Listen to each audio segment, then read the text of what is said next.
नमस्कार दोस्तों, आप सभी का आपके अपने चैनल सरकारी स्टडी में स्वागत है। दोस्तों, मैं सबसे पहले आप लोगों से एक रिक्वेस्ट करना चाहूँगा कि आप लोग मेरे चैनल को सब्सक्राइब करें और मेरे वीडियो को जमकर शेयर करें ताकि ये ज़्यादा से ज़्यादा लोग बच्चों तक पहुँच पाए। और मेरा एक और आज आप लोग से रिक्वेस्ट है कि आप लोग मेरे वीडियो को पूरा देखें दोस्तों, क्योंकि अगर बताऊं तो मैं जो वीडियो बनाता हूं वो कोई स्क्रिप्टेड नहीं होता है। मैं सीधे अपने मोबाइल में जो भी मुझे लगता है कि हाँ, जिस टॉपिक पे मुझे बातें करनी है आप लोगों से, वो टॉपिक मैं सोच लेता हूँ और उससे मैं रैंडम आप लोगों को जो भी मुझे जानकारी देना होता है मैं देता हूँ। तो इस कारण से कई बार क्या होता है, जो बहुत इंपॉर्टेंट चीज़ होता है वो मैं लास्ट में बताता हूँ, क्योंकि कोई सीक्वेंस नहीं होता है। बहुत सारे मेरे दोस्त जो हैं वो बीच में वीडियो को छोड़ देते हैं। तो एक रिक्वेस्ट है कि वीडियो को पूरा देखना। और जैसा कि थंबनेल सजेस्ट कर रहा है कि मैं आज ये बातें करूँगा कि किस प्रकार से अब आगे हमको प्लान करना है और अपने फ्यूचर के लिए, मीन्स अपने करियर के लिए, अगर हमें जॉब चाहिए तो किस प्रकार से प्रोसीड करना है। तो दोस्तों, आप सभी को पता है कि बीपीएससी ओवर हो चुका है और जो बीपीएससी में बहुत सारे बच्चे का मार्क्स 280 290 आ रहा है। तो एक वक्त ऐसा लग रहा था कि वो लोग बहुत सेफ जोन में हैं, बट अब जो है पीएचईडी के रिजल्ट के बाद जो है उन सभी पर भी खतरा मंडरा रहा है। मीन्स जो यूआर से हैं, यूआर मेल, तो वो लोग भी 280 290 में अब सेफ नज़र नहीं आ रहे हैं। तो अब क्या किया जाए, क्योंकि बीपीएससी यही खत्म हो चुका है और 2026 में फिर से इसकी वैकेंसी आएगी, इसकी कोई गारंटी नहीं है, कोई गारंटी नहीं। इवन 2027 में भी आए, क्योंकि बहुत सारे कमेंट में बच्चे जो हैं ये पूछ रहे थे कि अब आने वाले समय में कब बीपीएससी की वैकेंसी आएगी। तो दोस्तों, मुझे इतना लगता है कि इतनी बड़ी वैकेंसी थी वो तो अब नहीं आने वाली है 2-3 सालों में। हाँ, कहीं 50-100 पोस्ट पे निकल जाए तो अलग बात है, लेकिन 500 प्लस पोस्ट पे वैकेंसी निकलने की कोई उम्मीद भी नहीं दिख रही है आने वाले 2-3 वर्षों में। तो चलिए, अब अपने पास क्या स्कोप, मीन्स क्या स्कोप है अपने पास, ठीक। तो अभी आप सभी को पता होगा कि गेट, फिर आपसे कहें एसएससी, आरआरबी, ये सब एग्ज़ाम जो है वो शेड्यूल्ड है। अब इसमें अगर हम सबसे पहले बात करते हैं थोड़ा, कि बच्चे कंफ्यूज होते हैं कि सर हम एसएससी की प्रिपरेशन करें या आरआरबी की करें या गेट का करें, किस प्रकार से करें। तो मैं इस चीज़ को इस प्रकार से बताना चाहूँगा कि जो भी बच्चे अभी कॉलेज से निकले हैं और जिनका 1-2 अटैम्प्ट हुआ है, मीन्स 1-2 साल हुआ है, जैसे 2023 या 2024 के पास आउट जो हैं, या इवन 2022 के, जिनके पास एज उनके हैंड में है, कहने का है तो वो लोग 26, 25, 27 के हैं। तो मैं आप लोगों से कहना चाहूँगा कि आप लोग जो हैं गेट की प्रिपरेशन जरूर करें, ठीक। क्योंकि गेट जो है ना, वो इंजीनियर्स के लिए एक ऐसा रास्ता है, जो कि एक ऐसा एग्ज़ाम है जो कि बहुत सारा रास्ता खोलता है, ठीक। एक तो है कि आप एमटेक कर सकते हैं, ठीक। और एमटेक का बेनिफिट आप सभी को पता होगा, जैसे कि अभी आप देख रहे हैं कि BPSC, ITI, vice principal, lecturer या प्रोफेसर, जितनी भी वैकेंसी आती है उसमें एमटेक का वेटेज होता है, ठीक। तो आपको वहाँ फ़ायदा मिलेगा। और दूसरा सबसे बड़ा इम्पॉर्टेंट चीज़ ये है गेट का, कि अभी आप अगर 30 से नीचे हैं तो बहुत सारी वैकेंसी एक बार फिर से गेट के थ्रू आ रही है, जो पीएसयू है। जैसे अभी एग्जांपल के तौर पे आप देखिए तो एयरपोर्ट अथॉरिटी ऑफ इंडिया, इसमें जो है वो एग्जीक्यूटिव की जो वैकेंसी आई है वो गेट के थ्रू फिलअप होना है, और ह्यूज वैकेंसी है, 900 कुछ वैकेंसी आया है। इसी प्रकार से बहुत सारे पीएसयू हैं। एक समय, एक वक्त ऐसा था 2020 21-22 के अराउंड, जब पीएसयू जो है वो बहुत कम कर दिया था गेट के थ्रू लेना, लेकिन अब दोबारा से क्या हो रहा है ना, कि पीएसयू जो है गेट के थ्रू ले रहा है। तो एक तो गेट का ऑप्शन आपके पास है। और गेट 2026 के बारे में अगर हम बातें करें तो गेट 2026 जो है वो आईआईटी गुवाहाटी कंडक्ट कराएगा। तो आप लोग इसका, और 6 महीना का टाइम है, तो टाइम भी आपके पास इनफ है कि आप अच्छा से प्रिपरेशन कर सकते हैं। और एक और बात मैं बताऊं कि आज से 6-7 साल पहले जो गेट में कंपटीशन था वो कहीं ना कहीं अब कम गया है। बच्चे कहीं ना कहीं गेट से अलग हट के सोच रहे हैं। लेकिन अगर मेरी बातों पे आप भरोसा करोगे तो मेरा मानना है कि अगर आप एक बार अच्छे से गेट की प्रिपरेशन करते हैं तो आपका टेक्निकल सब्जेक्ट बहुत मजबूत होता है। और मैं आप जसपाल सर की बातों को दोहराना चाहूँगा कि अक्सर हम लोगों से गलती ये होती है ना, कि हम लोग एग्ज़ाम को पकड़ के प्रिपरेशन स्टार्ट करते हैं। जैसे कि अगर एसएससी जेईई है तो फिर एसएससी जेईई को टारगेट कर लिया, आरआरबी जेईई है उसको टारगेट कर लिया। बट मेरा ऐसा मानना है कि चलिए ठीक है, जो 30 क्रॉस कर चुके हैं या जिनके पास अब पीएसयू का ऑप्शन नहीं है और उनको जॉब चाहिए, कंपलसरी उनको जॉब है कि भाई हमको एनी हाउ जॉब चाहिए, फिर उनके लिए ठीक है कि आप मीन्स आपके पास ऐसे ही गेट में पीएसयू का ऑप्शन समाप्त हो चुका है, ईएससी का ऑप्शन समाप्त हो चुका है, तो आपके पास आरआरबी, एसएससी, जेईई पे फोकस कर सकते हैं। लेकिन जिनके पास अभी ये ऑप्शन है, उनके लिए मैं यह कहना चाहूँगा कि आप लोग अपने आप को भी डिस्ट्रैक्ट मत करो। आप लोग क्या करो ना, पूरा थ्रू आउट गेट के सिलेबस को, मीन्स गेट के सिलेबस को बाई थ्रू करो। तो उससे बेनिफिट क्या मिलेगा ना, कि आपका टेक्निकल बहुत मजबूत होगा दोस्तों, ये गारंटेड मैं बोल सकता हूँ। क्योंकि हम लोग की गलती क्या होती है, जब आप किसी एग्जाम का नोटिफिकेशन आता है, ठीक, उसके बाद हम लोग नोटिफिकेशन को देख के एक्टिवेट होते हैं और फिर प्रिपरेशन करना स्टार्ट करते हैं। गलती यही हो जाती है। जबकि गेट की प्रिपरेशन अगर आप करोगे तो आप एक बार में एक अच्छे लेवल से टेक्निकल को आप कवर अप कर जाओगे। और फिर उसके बाद अगर आपको एसएससी जेईई, आरआरबी जेईई का एग्ज़ाम देना होगा ना दोस्तों, या इवन आपने बीपीएससी जेईई का एग्ज़ाम दिया होगा, तो आपको पता होगा कि क्या होता है ना, कि जो बहुत ऊपर से पूछ जाता है ये सब, जो बीपीएससी है, एसएससी, आरआरबी, ये सब बहुत ऊपर से क्वेश्चन पूछ के निकल जाते हैं। जबकि गेट में क्या होता है, बहुत डीप क्वेश्चन पूछा जाता है, थ्योरेटिकल क्वेश्चन भी पूछा जाता है, क्योंकि अब जब से आ गया है मल्टीपल चॉइस क्वेश्चन, मीन्स एक से ज़्यादा ऑप्शन करेक्ट होता है, तब से थ्योरेटिकली भी वो लोग पूछते हैं अच्छा, और न्यूमेरिकल भी अच्छा पूछते हैं। अगर आप गेट के न्यूमेरिकल को सॉल्व करने का आपका प्रैक्टिस बन जाता है ना, तो फिर ये छोटे मोटे एग्जाम में जो, जैसे फॉर एग्जाम्पल जो एसएससी जेईई, आरआरबी जेईई में जो न्यूमेरिकल आता है, उसको आप यू बना सॉल्व कर लोगे। आपको बिल्कुल भी टाइम नहीं लगेगा सॉल्व करने में, क्योंकि वहाँ एक फॉर्मूला लगाना होता है, 1 से 2 स्टेप के बाद आंसर आ जाता है। और आप सभी को पता है कि गेट में तो दिमाग लगाना पड़ता है। तो मेरा ऐसा मानना है कि अगर आप लोग प्रिपरेशन, जो भी 25-26 के एज ग्रुप में हैं, उनके लिए बेस्ट वे है कि आप लोग गेट का प्रिपरेशन करो। और गेट के प्रिपरेशन के साथ साथ क्या करो, इस प्रकार से प्लान करो, जैसे फॉर एग्जांपल आरआरबी जेईई आपको पता है कि कब होना है, एसएससी जेईई पता है कब होना है, तो जब भी होने वाला होगा उससे 1 महीना पहले या 15-20 दिन पहले आप बस एसएससी जेईई के प्रीवियस ईयर क्वेश्चन को अटेम्प्ट करना, ठीक। क्योंकि और कोशिश करो, जैसे अभी तो एसएससी जेईई तो शेड्यूल अक्टूबर में है फॉर एग्जांपल, तो ये तो टाइम बहुत कम है। तो अभी तो अगर आपको एसएससी जेईई 2025 के लिए अगर आपको प्रिपरेशन करना है तो टाइम कम है, फिर आप एसएससी पे फोकस करो, डायरेक्ट फोकस करो। मैं फिर आपको डिस्ट्रैक्ट करने को नहीं बोलूँगा। लेकिन अगर आप 2026 में आप एसएससी का प्लान कर रहे हैं, या अभी आरआरबी जेईई 2026 में होगा, तो उससे पहले आपका गेट का एग्जाम हो जाएगा 2026 में। गेट का पेपर होता है फरवरी में, फरवरी 1st और 2nd वीक में होता है।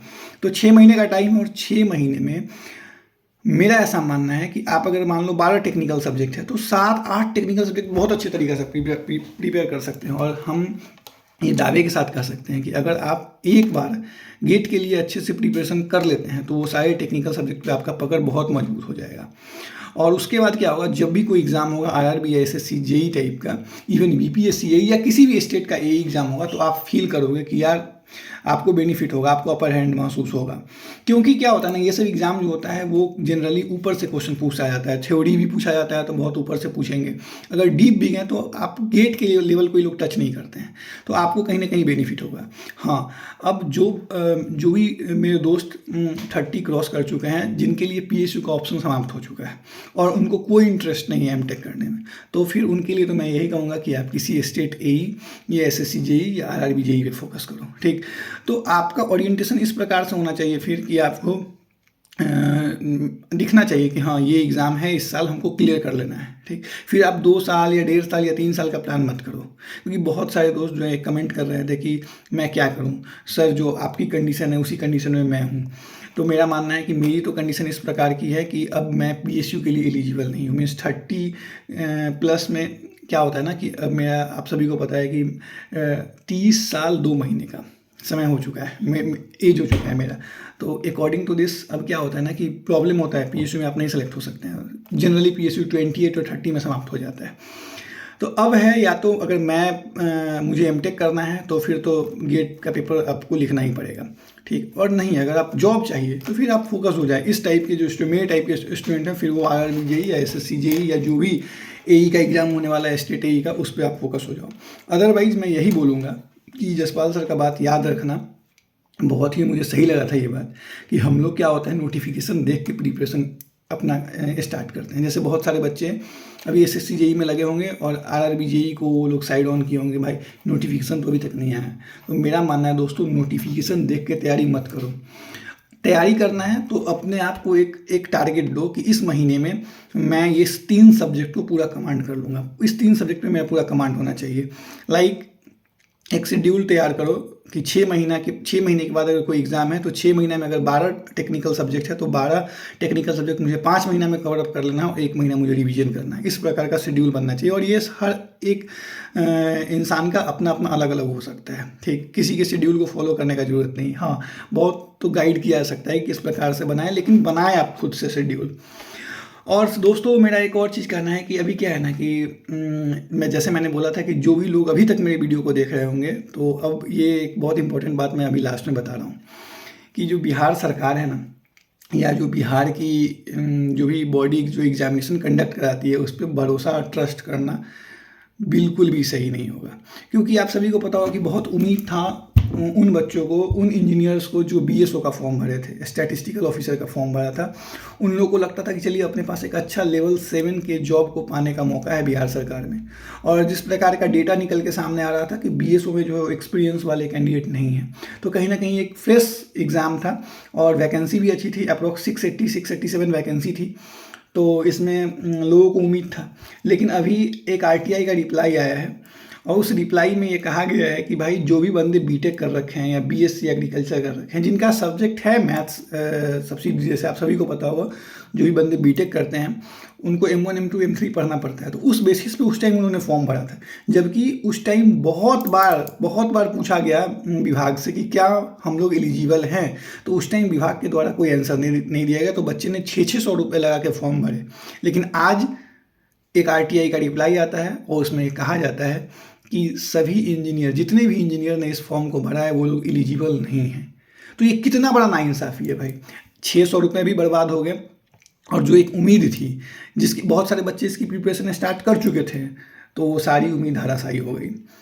इसलिए क्योंकि बीटेक वाले एलिजिबल नहीं है। तो भाई अगर आपको ऐसा ही था तो आप जब नोटिस निकाले थे उसी टाइम आपको क्लियर मेंशन करना चाहिए था कि BTechs are not eligible for this examination. लेकिन आपने उस वक्त ऐसा नहीं किया, क्योंकि आपको क्या था कि हर एक बच्चे, मान लो अगर बीटेक के 50,000 बच्चे ने फॉर्म भर दिया, क्योंकि बीटेक करने वाले बच्चों की संख्या बहुत ज़्यादा होती है, तो 50,000 उन्हें 600 कर लिए, उतना पैसा तो आप ले लिए। ये पैसा आप रिटर्न नहीं करोगे, गारंटेड है कि ये पैसा आप रिटर्न नहीं करोगे दोस्तों। तो ये बिहार सरकार है, यहाँ कुछ भी हो सकता है और इनसे उम्मीद लगाना जो है ना, ये नाइंसाफ़ी है। इनसे आप कोई उम्मीद मत लगाओ। इसलिए है मैं बार बार कहता हूँ कि जो भी सेंट्रल लेवल का जॉब है या कोई अदर स्टेट में एई का जॉब है, उस पर आप फोकस कर सकते हो जहाँ आप एलिजिबल हो। और उसके बाद मैं एक और बातें करूँगा कि बहुत सारे बहुत सारे तो नहीं बोलेंगे, कुछ ऐसे बच्चे हैं जो मेरे चैनल पे कमेंट करते हैं और उनके कमेंट को देख के ऐसा लग जाता है कि उनके पास एक्सपीरियंस है। क्यों? क्योंकि वो अक्सर ऐसी बातें करते हैं जिसको मैं क्या ही डिस्कस करूँ, लेकिन फिर भी कर रहा हूँ। तो मैं उनके लिए बस ये बातें कहना चाहूँगा कि दोस्तों, अगर आपके पास एक्सपीरियंस है तो आपको तो बेनिफिट मिल रहा है, ठीक। लेकिन हमारे ऐसे बच्चे जिनके पास एक्सपीरियंस नहीं है, तो फिर आप उनको उनके फैसिलिटी पे जज मत करो, ठीक। कि मैं कहाँ बैठ के वीडियो बना रहा हूँ, किस सिचुएशन में हूँ। बस इतना याद रखो कि एक एग्ज़ाम है जिसमें आपको 140 नंबर का बेनिफिट दे दिया जाता है और 140 नंबर का अर्थ समझ लो कितना क्वेश्चन होता है, ठीक। और वो बहुत अनफेयर होता है, ठीक। भले ही आपको भी नहीं लगेगा, क्योंकि ऑब्वियस बात है, मैं आपके दर्द को समझ सकता हूँ कि भाई एक्सपीरियंस वाले हैं, आपको खतरा लग रहा है कि भाई कहीं कुछ 25% वाला रूल अगर हट गया तो जो सपना सजोए बैठे हैं एई बनने का, परमानेंट एई बनने का, वो नहीं बन पाएंगे, ठीक। मैं समझ रहा हूँ। और जब भी एक ओपन एग्ज़ाम हो जाएगा, कहने का फेयर एग्ज़ाम होगा, तो आप लोग कहीं दूर दूर तक नहीं भटकोगे। हाँ, कुछ बच्चे होंगे एक्सपीरियंस वाले, मैं ये नहीं कहता हूँ कि हर बच्चे वैसे होंगे, लेकिन 10 में से फिर 2 ही बच्चे ऐसे होंगे जो वास्तविकता में वो एई, परमानेंट एई की पोस्ट को डिजर्व करते होंगे थ्रू हिज नॉलेज या हर नॉलेज। अदरवाइज 80% बच्चे ऐसे हैं जिनको बस बेनिफिट मिला है और वो बेनिफिट का फ़ायदा उठा के वो परमानेंट एई बनना चाहते हैं, ठीक है। कोई दिक्कत नहीं है। अब सरकार क्या करेगी, सुप्रीम कोर्ट इस पर क्या फैसला लेती है, 19 तारीख को इस पर डिसीजन क्या है, इस पर बहस भी होगा सुप्रीम कोर्ट में। तो आगे इससे रास्ता क्लियर होगा कि क्या होना है क्या नहीं होना है। तब तक एक्सपीरियंस वाले आप लोग जश्न मनाओ भाई, आप लोगों को तो हो ही रहा है, जो भी 140, 150, 160 नंबर ला रहे हो। और जिनके पास नहीं है, हम लोग जैसे बंदे, तो वो लोग तो इस प्रकार का वीडियो बनाएंगे ही या आवाज़ उठाएंगे, प्रोटेस्ट करेंगे ही। तो अगर आपकी जलती है तो उसमें हमारी कोई इसमें जिम्मेदारी नहीं है भाई। सच्चाई सुन के, अक्सर कहा गया है सच्चाई कड़वी होती है, और जो सच्चाई बर्दाश्त करने की जो क्षमता होती है ना, बहुत कम लोगों में होती है, और कहा जाए तो ईमानदार लोगों में होती है। और मुझे नहीं लगता कि आप लोगों में ईमानदारी है। मैं हर एक एक्सपीरियंस वाले को नहीं कह रहा हूँ, लेकिन जो कुछ हैं, जो आके कमेंट करते हैं और किसी के फैसिलिटी पे सवाल उठाते हैं कि तुम तो इस प्रकार के फैसिलिटी में लाके वीडियो बना रहे, अरे यार ये कहाँ, ये कोई तुक का बात था। खैर, मैं इसको ज़्यादा घसीटना नहीं चाहता हूँ, समझदार आदमी के लिए इशारा काफ़ी होता है। ठीक है दोस्तों, तो चलिए अब मैं इसी नोट पे अपने वीडियो को एंड करूंगा। बट एक चीज़ मैं बता दूं कि आप लोग के लिए गेट एक अच्छा ऑप्शन है। जो भी 25-26 के रेंज में है, गेट पे फोकस करो, गेट के सिलेबस को कवर करो, उससे आपका टेक्निकल कवर होगा। ठीक, साथ में आप एक काम कर सकते हो कि नॉन टेक को आप कर सकते हो। गेट में भी ऐसे एप्टीट्यूड आता है, लेकिन उसका थोड़ा अलग होता है पैटर्न। और जो भी 30 क्रॉस कर चुके हैं तो वो कहीं किसी स्टेट के एई या फिर एसएससी जेई आरआरबी जेई पे फोकस करे, ठीक, और पढ़ाई ऑन कर दे और बीपीएससी में के प्रोटेस्ट में भाग ले। लेकिन अब बहुत ज़्यादा ये सोच के परेशान मत हो कि क्या होगा क्या नहीं होगा, जो होना होगा वही होगा भाई। ये अब अपने हाथ में नहीं है। जो था आपके हाथ में, एग्ज़ाम देना, अच्छा स्कोर करना, वो आपने कर लिया। जो भी 270, 280, 290 ला रहे हैं वो उन्होंने अच्छा स्कोर किया है भाई। तो अब रेस्ट जो है ऊपर वाले पे छोड़ दे और प्रोटेस्ट में जम के पार्टिसिपेट करें, या जहाँ जैसे भी आपको लग रहा है, जिस प्रकार का भी पार्टिसिपेशन हो उस प्रकार से आप पार्टिसिपेट करें। और दोस्तों, मैं उम्मीद करता हूँ कि मेरा ये वीडियो आप लोगों को पसंद आया है। तो अगर पसंद आया हो तो मेरे चैनल सरकारी स्टडी को सब्सक्राइब करें, क्योंकि अभी मेरा सब्सक्राइबर 120 उम्मीद करते हैं कि जल्दी से आप लोग 200 सब्सक्राइबर पूरा करेंगे और मेरे वीडियो को जमकर शेयर करें। Thank you for watching my video.